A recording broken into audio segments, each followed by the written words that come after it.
दोस्तों, अगर आप जानना चाहते हैं कि बीए यानी कि बैचलर ऑफ आर्ट्स में एडमिशन कैसे मिलता है, एडमिशन प्रोसेस क्या होता है, तो आज का ये वीडियो आपको लास्ट तक ज़रूर देखना चाहिए। बिकॉज आज की इस वीडियो में हम बात करने वाले हैं बीए यानी कि बैचलर ऑफ आर्ट्स के एडमिशन प्रोसेस के बारे में, क्वालिफिकेशन के बारे में एंड फीस कितनी लगती है इस चीज़ के बारे में भी बात करेंगे। बीए के बाद आप कौन कौन से गवर्नमेंट एग्जाम्स के लिए अप्लाई कर सकते हैं, किसके लिए आप एलिजिबल होते हैं, इन सभी चीज़ों के बारे में भी आपको जानकारी मिलेगी। सो वीडियो को कम्प्लीटली देखिए, सारी चीज़ें आप स्टेप बाय स्टेप समझिए जिससे आपको कोई भी कन्फ्यूज़न ना रहे। आइए सबसे पहले बात करते हैं बीए यानी कि बैचलर ऑफ आर्ट्स के बारे में। बीए का फुल फॉर्म होता है बैचलर ऑफ आर्ट्स। ये एक अंडर ग्रेजुएट यानी कि बैचलर डिग्री कोर्स है आर्ट्स यानी कि ह्यूमैनिटीज़ की फील्ड में। ये जो कोर्स है 3 साल यानी कि 3 इयर्स में कंप्लीट होता है। जिन कॉलेजेस या फिर जिन यूनिवर्सिटीज़ में सेमेस्टर सिस्टम चलता है, एग्जामिनेशन यानी कि जो एग्ज़ाम है ये सेमेस्टर वाइज कराते हैं, वहाँ पर ये जो कोर्स है टोटल 6 सेमेस्टर यानी कि कुल 6 सेमेस्टर में कंप्लीट होता है। Because 1 semester equal to 6 month, एक सेमेस्टर 6 महीने का होता है। इस तरीके से 3 साल का कोर्स होता है, तो 6 सेमेस्टर आपको कंप्लीट करने होते हैं, तब आपका बीए यानी कि बैचलर ऑफ आर्ट्स कंप्लीट होता है। दोस्तों, इस कोर्स को आप फुल टाइम यानी कि रेगुलर भी कर सकते हैं या फिर आप इसे डिस्टेंस मोड के थ्रू भी कर सकते हैं। आइए दोस्तों, अब हम बात करते हैं कि बीए करने के लिए क्वालिफिकेशन क्या होना ज़रूरी है, क्या एलिजिबिलिटी क्राइटेरिया होता है। दोस्तों, बीए यानी कि बैचलर ऑफ आर्ट्स कोर्स करने के लिए कम से कम आपको 12th यानी कि 10+2 पास होना ज़रूरी है। 10+2 आपने किसी भी स्ट्रीम में, मीन्स आपने आर्ट्स से कंप्लीट किया है या फिर आपने साइंस स्ट्रीम में किसी भी सब्जेक्ट से किया है या फिर आपने कॉमर्स या फिर एग्रीकल्चर किसी भी सब्जेक्ट से 12th आपने कंप्लीट किया है, आप इस कोर्स में एडमिशन ले सकते हैं। एटलीस्ट 50% एग्रीगेट मार्क्स आपके 12th में होने चाहिए। इसके अलावा दोस्तों, कुछ कॉलेजेस में आपको 5% यानी कि 5% की रिलैक्सेशन मिल सकती है परसेंटेज क्राइटेरिया में, अगर आप एक SC या फिर ST कैटेगरी के कैंडिडेट हैं तो अगर आप एक SC या फिर ST कैटेगरी के कैंडिडेट हैं तो आपके अगर 12th में मिनिमम 45% यानी कि कम से कम 45% अंक भी हैं, तभी आप इसके लिए अप्लाई कर सकते हैं। चलिए अब हम बात करते हैं एडमिशन प्रोसेस के बारे में, यानी कि बीए यानी कि बैचलर ऑफ आर्ट्स में एडमिशन कैसे मिलता है, क्या प्रोसेस रहता है। दोस्तों, अधिकतर कॉलेजेस और यूनिवर्सिटीज़ में मेरिट के बेस पर एडमिशन मिल जाता है, बट कुछ फेमस कॉलेजेस यूनिवर्सिटीज़ इसके लिए एंट्रेंस एग्जाम यानी कि प्रवेश परीक्षा कराते हैं, जिसके बेस पर एडमिशन देते हैं बीए यानी कि बैचलर ऑफ आर्ट्स में। तो उन कॉलेजेस के बारे में भी हम बात करेंगे, एंट्रेंस एग्जाम की बात करेंगे। सो वीडियो को लास्ट तक देखते रहिएगा। तो अधिकतर कॉलेजेस में आपको 12th के मार्क्स के आधार पर एडमिशन मिल जाएगा। चलिए बात करते हैं एंट्रेंस एग्जाम्स की। तो कुछ एंट्रेंस एग्जाम्स की लिस्ट आप स्क्रीन पर देख पा रहे होंगे, जो कि कुछ इस तरीके से है। IPUCT, इसका फुल फॉर्म होता है Indraprastha university common entrance test. ये जो एंट्रेंस एग्जाम है गुरु गोविंद सिंह इंद्रप्रस्थ यूनिवर्सिटी के द्वारा कंडक्ट कराया जाता है। इसके ज़रिए भी आप बीए यानी कि बैचलर ऑफ आर्ट्स में एडमिशन ले सकते हैं, अपना ग्रेजुएशन कंप्लीट कर सकते हैं। इसके अलावा दोस्तों, BHUUAT यानी कि Banaras Hindu university undergraduate entrance test, इस एंट्रेंस एग्ज़ाम के द्वारा आप बीए यानी कि बैचलर ऑफ आर्ट्स में एडमिशन ले सकते हैं।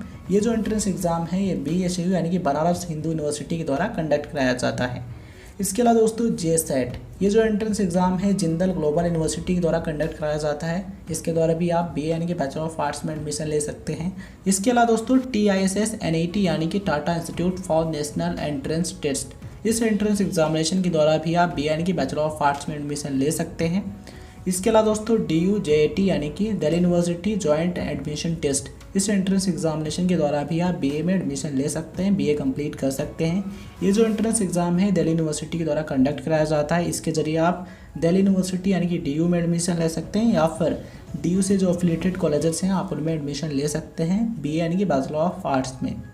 तो दोस्तों, आपको ध्यान रखना है admission process college to college vary कर सकता है। तो आप जिस कॉलेज या फिर जिस यूनिवर्सिटी में एडमिशन लेना चाहते हैं, आपको उसका एडमिशन प्रोसेस चेक कर लेना है। कैसे चेक करना है, आप उस कॉलेज के ऑफिशियल वेबसाइट पर जा सकते हैं और वहाँ पर आपको एडमिशन से रिलेटेड इन्फॉर्मेशन मिल सकती है, एडमिशन प्रोसेस से रिलेटेड, या फिर आप उस कॉलेज में ऑफलाइन जाकर भी पता कर सकते हैं कि इसमें किस तरीके से एडमिशन मिलेगा। एंट्रेंस एग्जाम क्लियर करना होगा या फिर 12th के मार्क्स के आधार पर एडमिशन मिल जाएगा। तो ये चीज़ आपको पता कर लेनी चाहिए कि एडमिशन किस बेस पर मिलता है। तो अधिकतर कॉलेजेस में आपको 12th के मार्क्स के आधार पर एडमिशन मिल जाएगा, बट कुछ कॉलेजेस एंट्रेंस एग्जाम कराते हैं। तो अगर आप चाहते हैं तो एंट्रेंस एग्जाम क्लियर करके एडमिशन ले सकते हैं या फिर आप 12th के परसेंटेज के आधार पर एडमिशन ले सकते हैं। आइए दोस्तों, बात करते हैं बीए यानी कि बैचलर ऑफ आर्ट्स के फीस स्ट्रक्चर के बारे में, यानी कि बीए कोर्स की फ़ीस कितनी होती है। दोस्तों, सबसे पहली चीज़ आपको ध्यान रखनी चाहिए, बीए कोर्स की फ़ीस अलग अलग कॉलेजेस में, अलग अलग यूनिवर्सिटीज़ में अलग अलग होती है।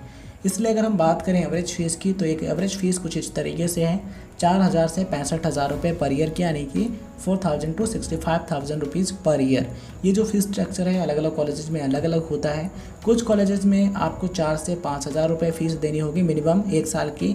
कुछ कॉलेजेस 10 से 15,000 चार्ज कर सकते हैं 1 साल की फ़ीस के। कुछ कॉलेजेस आपको 50 से 60,000 70,000 इस तरीके की भी फ़ीस चार्ज कर सकते हैं। डिपेंड करता है कॉलेज या फिर यूनिवर्सिटी में कि आप किस में एडमिशन लेने जा रहे हैं। तो एडमिशन लेने से पहले आप उस कॉलेज या फिर यूनिवर्सिटी की ऑफिशियल वेबसाइट विजिट कर सकते हैं। वहाँ पर आपको हो सकता है फ़ीस स्ट्रक्चर की इन्फॉर्मेशन मिल जाए, या फिर आप उस कॉलेज या फिर यूनिवर्सिटी में ऑफलाइन जा करके जानकारी ले सकते हैं कि आपके यहाँ आपके यूनिवर्सिटी में या फिर कॉलेज में फ़ीस कितनी लगती है।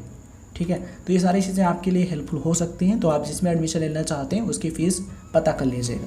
इसके अलावा दोस्तों कुछ पॉपुलर बीए स्पेशलाइजेशन की लिस्ट आप स्क्रीन पर देख पा रहे होंगे, जो कि कुछ इस तरीके से है। English, French, German, Hindi, Spanish, Chinese, Greek, Japanese, Latin, ये कुछ लैंग्वेजेस हैं। इनमें से आप किसी भी एक लैंग्वेज में बीए यानी कि बैचलर ऑफ आर्ट्स स्पेशलाइजेशन कर सकते हैं, या फिर political science, psychology, philosophy, sociology, economics, history, communication studies, religious studies, किसी भी सब्जेक्ट में आप स्पेशलाइजेशन कर सकते हैं। आइए दोस्तों बात करते हैं बीए यानी कि बैचलर ऑफ आर्ट्स कंप्लीट करने के बाद आप किन किन गवर्नमेंट एग्जाम्स के लिए अप्लाई कर सकते हैं, किन के लिए आप एलिजिबल होते हैं। उसकी लिस्ट आप स्क्रीन पर देख पा रहे होंगे, जो कि कुछ इस तरीके से है। बीए कंप्लीट करने के बाद आप यूपीएससी में सिविल सर्विसेज एग्जामिनेशन के लिए अप्लाई कर सकते हैं। आईएएस या फिर आईपीएस का एग्जाम दे सकते हैं, या फिर आप अदर पोस्ट के लिए भी अप्लाई कर सकते हैं। इसके अलावा स्टेट पब्लिक सर्विस कमीशन यानी कि स्टेट पीएससी के द्वारा पीसीएस का एग्ज़ाम कराया जाता है, आप उसके लिए एलिजिबल होते हैं एंड अप्लाई कर सकते हैं। इसके अलावा आप एसएससी सीजीएल के लिए अप्लाई कर सकते हैं, उसमें जो पोस्ट होती हैं उनकी जो प्रोफाइल जो होती है उसको आप प्राप्त कर सकते हैं। या फिर आप बैंक पीओ के एग्ज़ाम के लिए अप्लाई कर सकते हैं, बिकॉज बैंक पीओ के लिए ग्रेजुएशन डिग्री रिक्वायर्ड होती है, तो आप उसके लिए एलिजिबल हो जाते हैं और अप्लाई कर सकते हैं।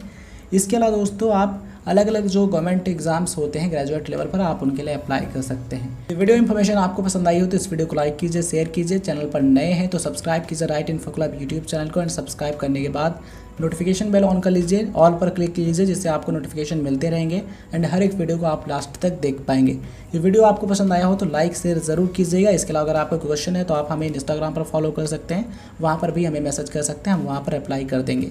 इस वीडियो को लास्ट तक देखने के लिए बहुत बहुत धन्यवाद।